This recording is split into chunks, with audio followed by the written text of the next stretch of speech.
Arch Manning brings his all golden arm to Athens. Georgia's going to crush him. Next, Locked On Bulldogs.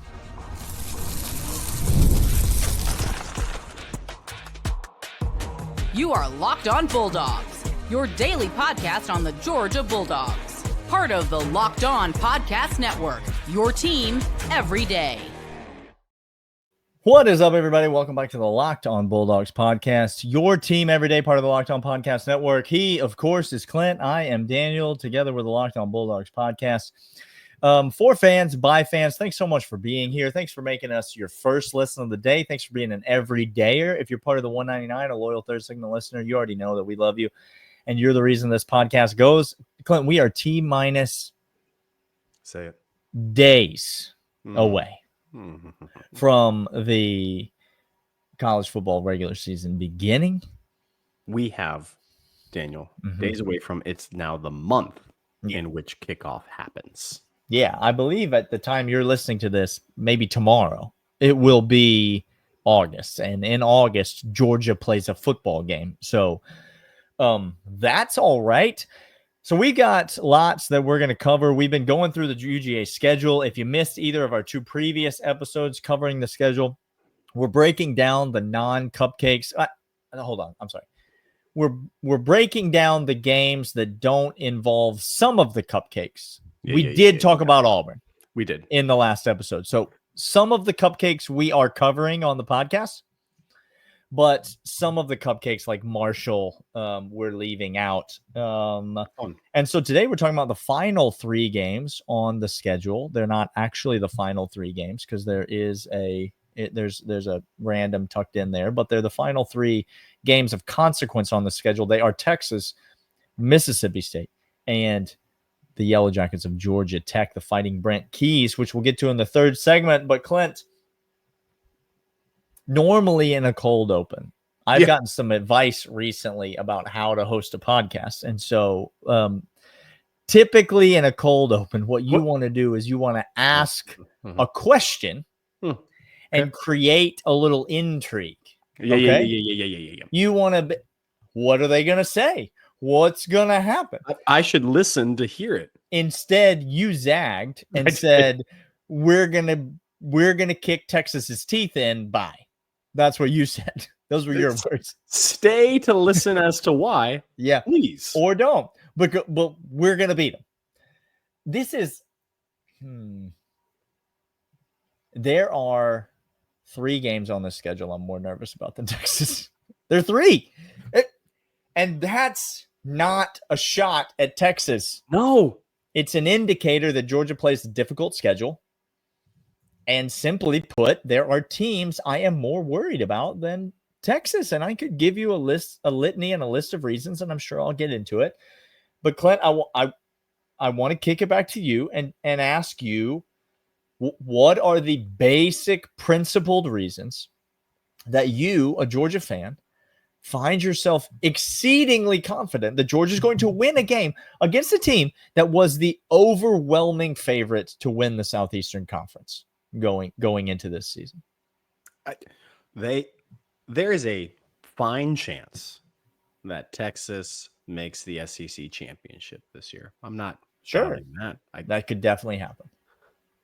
Here's my problem with Texas. Again, your most talented roster to date was last year. You had running backs galore. You had what I've been told by certain publications, the best tackle in the 2010s, 2020s in SEC and Banks. He was one of the best tackles ever to come through the SEC in the last 10 to 15 years. Do you know who they forgot to tell about that? Go ahead. Jalen Walker.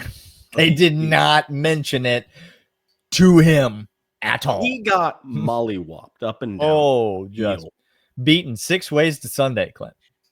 You can't tell me you have another one of those better than him on your roster. Nah. You told me he was the best you'd seen in 15 years. You can't have another one of those because I haven't heard about him. And if he is, then what you're saying is Banks wasn't that good. He was pretty good tackle against everybody else except for elite competition. So there's point one. Point two, the defensive side of the ball. You can tell me Hill is the best linebacker. I watched him get bullied up and down the field by a soft Georgia run game. Soft. Okay. Coverage and pass coverage. Maybe he's pretty dang elite. I don't know exactly. I didn't watch Texas's all their games against people, but they've lost defensive depth. They've lost offensive depth. They've lost receiver depth. What they have done is they've brought back Steve Sarkisian and they brought back Arch Manning. That's what they've done.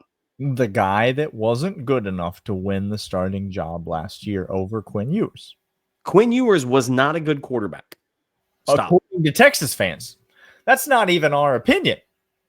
That's according to his fan base. Your words. So a less talented defense, and you can say, "Well, no, they're better. Well, I was told by metrics that Texas had the best defense in the SEC last year by people. You can't repeat that every single year unless you're Georgia and you're restocking guys like Jalen Carter's and Jordan Davis's and but you don't have those. I went through your recruiting services. I went through Steve Sarkisian's history. That's not him. Okay. So you went from elite efficient defense to something else. You went from a running game that was pretty dang good. You have injuries, you have offensive line loss, have all this loss, and you have Steve Sarkisian, who's great X's and O's, but Arch Manning, who wasn't good enough. And when he came in, he wasn't trusted to throw the football. He was trusted to run the football. Yeah. All of those reasons, you're coming to Athens after possibly taking an L in the swamp, an L to Oklahoma, and you still have Texas A&M on the horizon, and that's with Ohio State. You come to Athens with 3 losses and a trip still on the horizon, still to come with A&M back to your place. You're telling me all those high caliber paid guys that came into your school because you just dropped a bag when no longer have a reason to keep playing football because they got their bag and they're going to be moving on is going to care? Daniel, Texas has to, if Texas comes to Athens and they only have one loss on the schedule or 0, they're one of the better teams we've seen because this schedule is hard. They're one of the better teams we've seen in the last 10 years. Yeah. Is that what you're really telling me, Texas fan, that you're one of the better teams in the last decade? They genuinely believe that. They do. 100% they genuinely believe that. There is a very good, not very good, but there is an extremely real chance. Yeah. Extremely real because of that Ohio State game week 1. Loss. But if Texas wins that game, sure, there is a very much non-zero chance that this is number 1 versus number 2 in Athens. Clint. Like that is on the table for this game. And I will say this, if Texas is undefeated with that schedule, they will have earned every bit of the number 1 ranking in the country. 100%. Yeah. Here's the thing for me though, dog. You couldn't beat us with the best team that you've had since Vince Young. Correct. You couldn't beat us at your home stadium with Matthew McConaughey and God knows who all there. You blew your load early pregame in that game. Pre-game. We've all been there. I would say we've all been there. We haven't all been there, but you've been there. Blew it pregame in that one. And then in the SEC championship game, you knocked out the starting quarterback for Georgia, had the lead going into halftime. And then a guy that literally, a cow farmer, literally no one had ever heard of, came into the game and ran it into the end zone. You tried to murder him on the 1-yard line, and Trevor Etienne finished the job. If Texas beats Georgia, I'll change the way that I start talking about Texas. But until then, I reserve the right to identify Texas as exactly what they are. A team that consistently couldn't win the Big 12, who's now thinking they're going to compete for SEC titles. This has Lane Kiffin, Ole Miss last year written all over it for Texas. If that's wrong, then we're just a handful of weeks away. And I guess we'll see that that's wrong. I don't see it. There are 3 games on this schedule that I am more worried about than the Texas game. And so if that tells you anything, it should tell you Georgia ain't losing 3 games, Clint. So that means they ain't losing this game. Like, that's just them's the facts. So I do not see a loss for Georgia in this game in Athens. It's like when you're trying to define the word, it's like use it in a sentence. Tell me why Texas is good without saying Manning. Yeah, no. Texas fans will use it in a sentence. They'll go, tell me why Texas is good. Because Texas is good. Like, that is the logic. You see? Okay. So use it in a sentence. Etymology is what we're talking about right now. There, I use it in a sentence. No. Come on, Texas fan. You tell me actually without using he's a Manning while you're better than last year. Look at the numbers he put up against Mississippi State. Speaking of Mississippi State, we're going to talk about them next on the show right after these.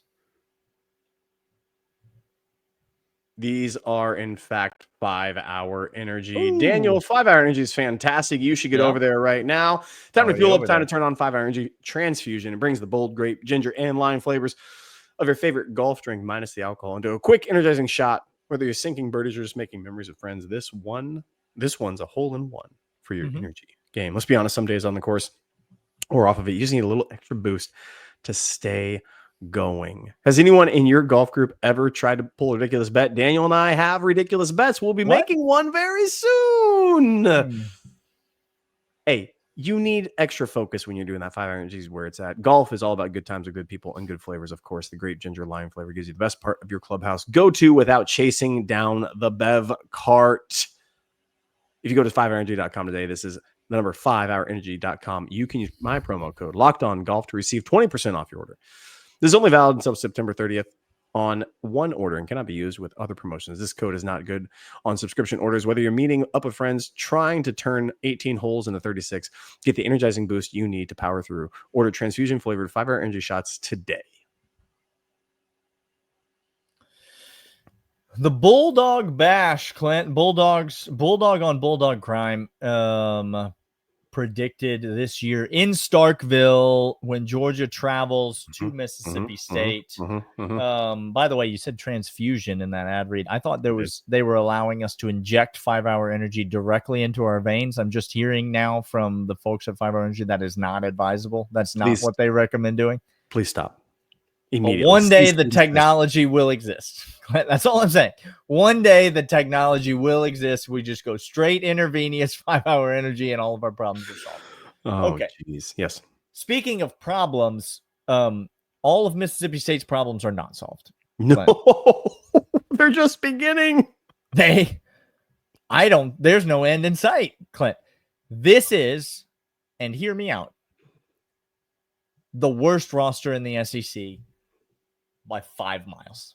This is a roster that makes Kentucky look like a college football playoff contender. Like, I know that Vandy, Clark Lee, by the way, kudos to him. He said it was the best job in America.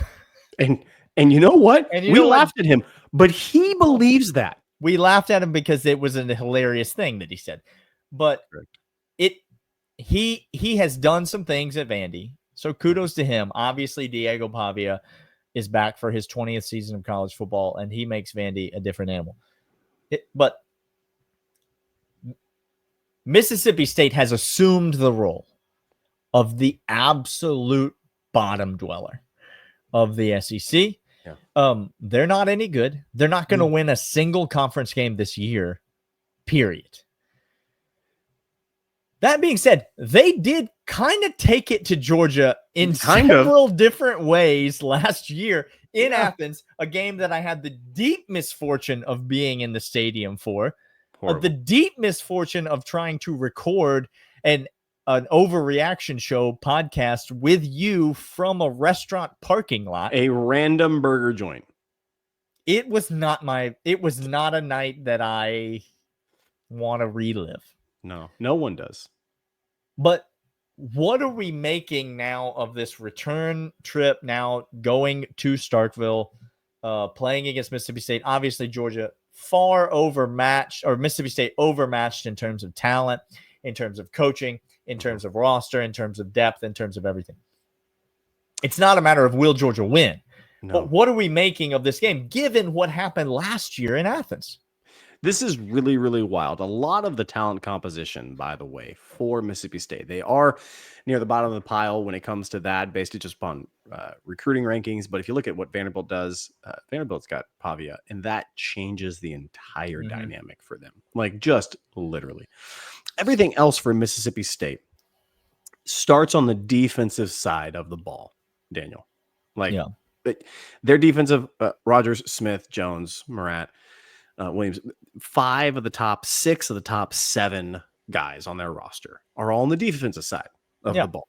Seems to be what they want to hang their hat on this year. They really, really do. I know they got Van Buren, and he was very, very deadly with his legs, but they've lost notable people on the offensive side of the ball, specifically offensive line. They might have depth on the defensive line of the ball, but specifically offensive line isn't there.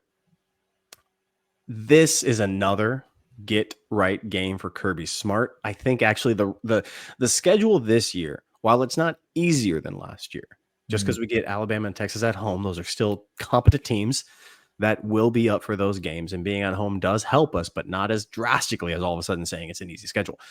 However, the rest of the schedule kind of lines up for us to have a couple of moments of breathability. I talked about the Kentucky game where I think this is Kirby Smart just absolutely rickshawing over Stoops. Yeah.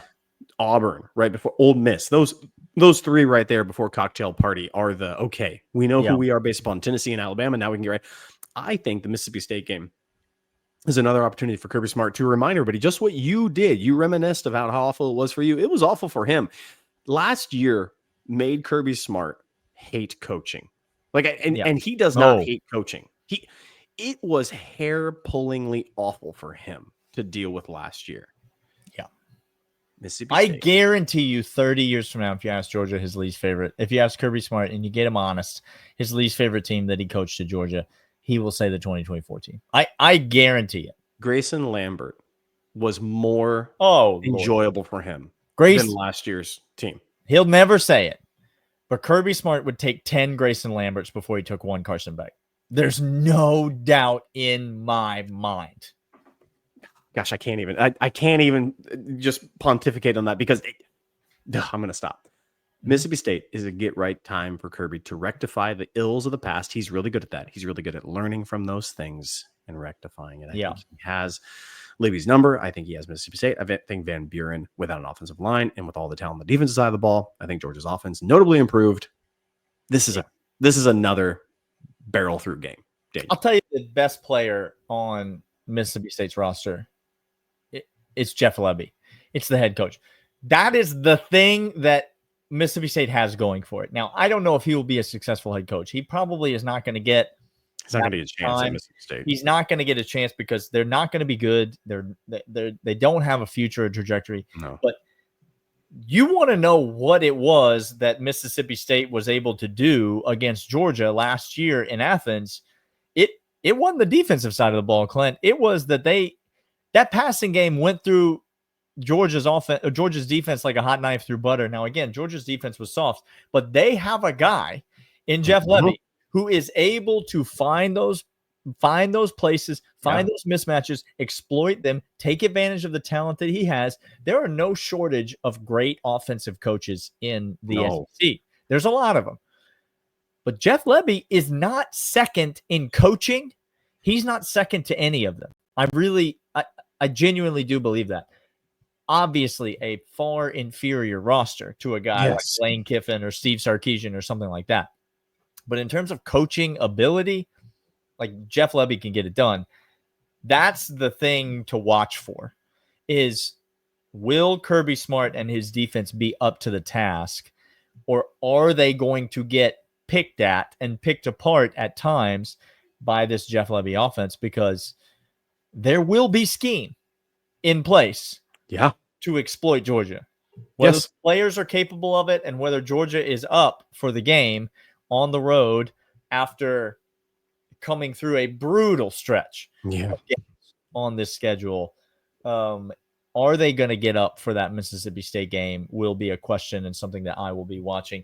There's one more game on the schedule we are going to cover. It is the Georgia Tech Yellow Jackets, and we will talk about them and the rivalry game in Atlanta right after these.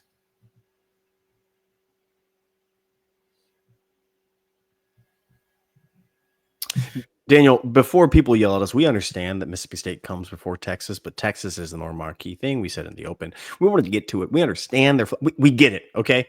Texas fan, don't stop yelling at us right now. We don't care about you. Win something. Well, anything. They made it to they won that playoff game, Daniel. Win a trophy. Boo, that's harder. Yeah, it's harder. It's harder. Okay, finishing up with the fighting Brent Keys. And Daniel, this game, Georgia Tech, at the end of the season, Thanksgiving week, that's now on Black Friday, is one name and one name only. Oh. And his name is Brent Key. Okay. Daniel, it's not Jeff Levy, very, very insightful guy. Jeff Levy, by the way, quick diatribe. Georgia fan, you know how you all get moany and pissy because Bobo's our OC. And you're like, why can't we have better OCs? First of all, he's good OC. Secondly, because they're all head coaches. Yeah. Jeff Levy is a fantastic OC. He'll never be an OC again in his life. Yeah. Well, he might be. Well, but if it goes poorly. But to your point. Okay. Quickly. Brent Keys is in fact, he's not a DC. He's not an OC. This man, he wants to be Kirby Smart so badly. Yeah. Daniel. Kirby Smart is in fact the DC. That's the one change. Glenn Schumann, I know, has the title, but it's Kirby's defense over there. Brent has the same energy. He wants to oversee. He wants to let his coordinators do things. Buster over there as well. You want to talk about a dude who's got the contract extension. Getting paid, and as he rightly should. He has righted the ship. Georgia Tech is no longer doing whisper in the ear, running a substitute player in for play calling. Okay. The fact that they have Georgia Tech fans don't want to hear this, but Jeff Collins gets made fun of a lot on this podcast. A lot. He had a pumping iron on the sidelines, Clint. But that was an impossible situation that he had to take over. It really was. It was not good. Jeff Collins, by the way, is on the staff at South Carolina now. I'm not sure if you're aware. I'm very Shane aware. Beamer surrounding himself with talent. Shane Beamer is the friend that you have that won't come hang out with you because he's hanging out with his doppelgangers 24/7. Shane Beamer he likes homeostasis. He likes things that are all the same. And he goes after the same weird dude energy that he gives out all over the place. It's wild to me. Okay. They both got it. Georgia Tech. Let's talk about their schedule, what this game could mean. And because last year, that absolute overtime thriller where I was in cardiac arrest for 55 straight. I never hated anything more. I watched us nearly come back against Alabama on the road. Yeah. And I hated Georgia Tech more. I hated that game more than the Alabama game. Yeah. It's 95 degrees in Georgia right now, and I'm pretty sure my man Daniel Smith still has not thawed from that Georgia Tech. I believe that his mustache is still frozen. Like the squirrel in Ice Age. Okay, but let's talk about Georgia Tech on the road, Colorado, Gardner-Webb, Clemson at home. What an open to the season. Georgia Tech, Colorado, that is a really fun game. It really is. Wake Forest, Virginia Tech, Duke. That game, Clint? I think I got Georgia Tech winning that game, Daniel. All right, that's good to know. I'll make a note of that. You should. For a document that I have. You should. You're not gonna ask me on the podcast me not give it to the people, Daniel. Oh, okay. Yeah. No, it's fun. Also, gamesmanship is a Yeah. thing. Georgia Tech, Duke, Syracuse, NC State, Boston College without their quarterback. How bad is the ACC, guys? This is what I'm trying to tell you. What I'm trying to tell you is Pittsburgh and then Georgia. I'm telling you, Georgia Tech might have one loss on their schedule. No, God. Daniel? God, no. Clemson? Sure. Maybe If Georgia Tech is 10-1, Clint, but coming into this game, I absolutely will not accept it. I will not accept that as a possible outcome. But I do expect Georgia Tech to be better. And listen, Haynes King is back at quarterback, and that is a big deal for Georgia Tech. They also got the running back, Haynes. His last name is Haynes. Haynes is in the backfield again. Haynes. I expect this Georgia Tech offense under Buster Faulkner, like he just got the contract extension, and it's going to look really good this year because he's got a lot of pieces back. He's got a ton of continuity. He's got players that know his system. This is where you really start to see offenses and offensive coordinators click, is when you get these multiple years, the same guys, the same personnel. I really think we're going to see a Georgia Tech offense that is explosive. It's going to be a challenge for this Georgia defense. It's more of a challenge than we are used to seeing. My question is, will Georgia Tech be able to stop Georgia at all? And can they score enough points to try to keep this game close if the Tech defense can't slow down the Georgia offense? Two things. Again, I'm going off of history that I know. History that I know is Kirby Smart figures you out. You might sneak one in on him. You might sneak an uppercut in on him and bust him in the chin. Mm-hmm. Buster Faulkner. You did that, Buster. You hit him last year. It was impressive what you were able to do. Should have won the game. Should have won the game. How many 2-point conversions for the win did Georgia Tech have in that game? What was the play? I mean, we were just throwing out screens, I think, at one point. It was just I've never seen a more pathetic display of 2-point conversions in my entire life. The bag was it, guys. There was nothing I've left. I've never seen anything worse than anybody. It was just like fall forward. Fall 2 yards, please. This is what we have anymore. By the way, over under in Vegas, 7.5 for Georgia Tech. Saying 4 losses on this schedule, which is wild to me because they get Virginia Tech at home, Syracuse at home. They go to NC State. NC State's not. They're not going to be a good squad. They're not a good squad. Pittsburgh might be good, but they get them. Georgia Tech's at home. I see maybe 2 losses on this schedule is what I'm telling you before Georgia. Daniel? Brent Key's going to get a lifetime contract if they go 9-3. He's the dude. Guys, they have found the dude. They got him. They got him. And they got the OC as long as he is there. And until Brent Key, until somebody drops a big bag in his lap to leave his alma mater and go, he's going to be at Tech a while. And so it'll be interesting to see how it plays out. I don't think Tech poses. It's a different game. I don't see him beating Georgia. Honestly, honest to goodness. If Georgia had won last year, 35-13, this year would be different. This year, I'd be nervous as all get out about this game. And I'm just telling you, that's the way that it goes. That's the way that it works. The fact that the game was so close last year, I think it's going to have Georgia players' attention, Georgia coaches' attention. I think it's going to have all of Kirby Smart's offseason attention. Like, there's a week this fall camp where this team does nothing but prep for Georgia Tech. Because here's what teams do in the off. Teams that play Georgia will go back and watch Buster's play calling against Georgia and the execution and say, what did they do that we can do to be? They've given us the blueprint. Kirby's not an idiot. He's not only doing that against Georgia Tech because he wants to beat them, but he's doing that because he wants to stop other teams from doing that against him. He's shoring up an issue.